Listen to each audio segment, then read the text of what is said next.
നമസ്കാരം. മലയാളി വാർത്തയിലേക്ക് സ്വാഗതം. തലസ്ഥാന നഗരിയെ യുദ്ധക്കളമാക്കുന്ന കാഴ്ചകളാണ് കഴിഞ്ഞ ദിവസങ്ങളിലൊക്കെയും കണ്ടത്. ഇഡി ഉദ്യോഗസ്ഥർ പിണറായി വിജയന്റെ വസതി വളഞ്ഞതും നഗരത്തിന്റെ സമാധാനം തന്നെ പാടെയില്ലാതെയായി. രാത്രി ഇരുട്ട് വീരിട്ടും നഗരം മുൾമുനയിലായിരുന്നു. ജനങ്ങളെയും വ്യാപാരികളെയും പൂർണ്ണമായും പരിഭ്രാന്തിയിലാഴ്ത്തി കല്ലെറിഞ്ഞും സംഘർഷത്തിനൊടുവിൽ പോലീസ് ലാത്തിച്ചാർജും പ്രയോഗിച്ചു. ഇന്നലെ മുഖ്യമന്ത്രി പിണറായി വിജയന്റെ 2 ദിവസം മുൻപ് നടന്ന പിണറായി വിജയന്റെ വീട്ടിലെ എൻഫോഴ്സ്മെന്റ് ഡയറക്ടറേറ്റ് ഉദ്യോഗസ്ഥർ പരിശോധന നടത്തി മടങ്ങിയതിന് പിന്നാലെയാണ് തലസ്ഥാനത്തിന്റെ സ്വൈര്യ ജീവിതവും മനസമാധാനവും കെടുത്തുന്ന രീതിയിൽ സംഘർഷം പൊട്ടിപ്പുറപ്പെട്ടത്. പ്രതിഷേധം ആയതോടുകൂടി യൂണിവേഴ്സിറ്റി ഹോസ്റ്റലിന്, അതായത് ബോയ്സ് ഹോസ്റ്റലിന് അടുത്തുള്ള വഴികളെല്ലാം പോലീസ് പൂർണ്ണമായി അടച്ചിട്ടു. രാത്രി വൈകി ഇരുട്ട് വിരിട്ടും കലിയടങ്ങാതെ പ്രവർത്തകർ തെരുവിൽ തന്നെ ഉണ്ടായിരുന്നു. ഇപ്പോഴിതാ നഗരത്തിലുണ്ടായ ഈ ആസൂത്രിത ആക്രമണങ്ങൾക്ക് പിന്നിലെ രാഷ്ട്രീയ ഗൂഢാലോചനയെക്കുറിച്ച് തിരുവനന്തപുരം നഗരസഭാ മേയർ വി രാജേഷ് കടുത്ത വെളിപ്പെടുത്തൽ നടത്തിയിരിക്കുകയാണ്.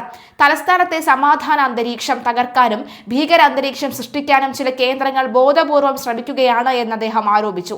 ആക്രമികൾക്കെതിരെ കർശന നടപടി സ്വീകരിക്കണമെന്നും ജനങ്ങളുടെ സുരക്ഷ ഉറപ്പാക്കണമെന്നും മേയർ ആവശ്യപ്പെട്ടിട്ടുണ്ട്. നിലവിൽ നഗരത്തിൽ വൻ പോലീസ് സന്നാഹത്തെ വിന്യസിച്ചിരിക്കുകയാണ്.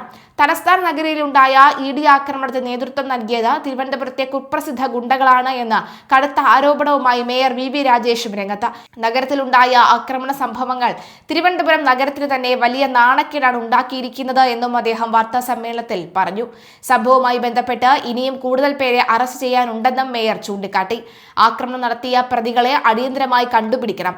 അവരെ എത്രയും വേഗം നിയമത്തിന് മുന്നിൽ കൊണ്ടുവരാതിരിക്കുന്നത് തിരുവനന്തപുരത്ത് കൂടുതൽ സംഘർഷങ്ങൾ ഉണ്ടാക്കാനുള്ള സാധ്യത വർദ്ധിപ്പിക്കുമെന്നും രാജേഷ് ആശങ്ക പ്രകടിപ്പിച്ചു.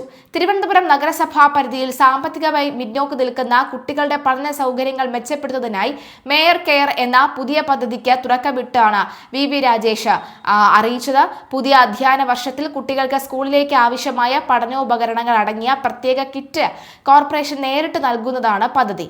നഗരസഭയുടെ വിവിധ വാർഡുകളിലായി ആകെ 5050 കുട്ടികൾക്കാണ് ഈ പദ്ധതിയിലൂടെ സഹായം ലഭിക്കുക.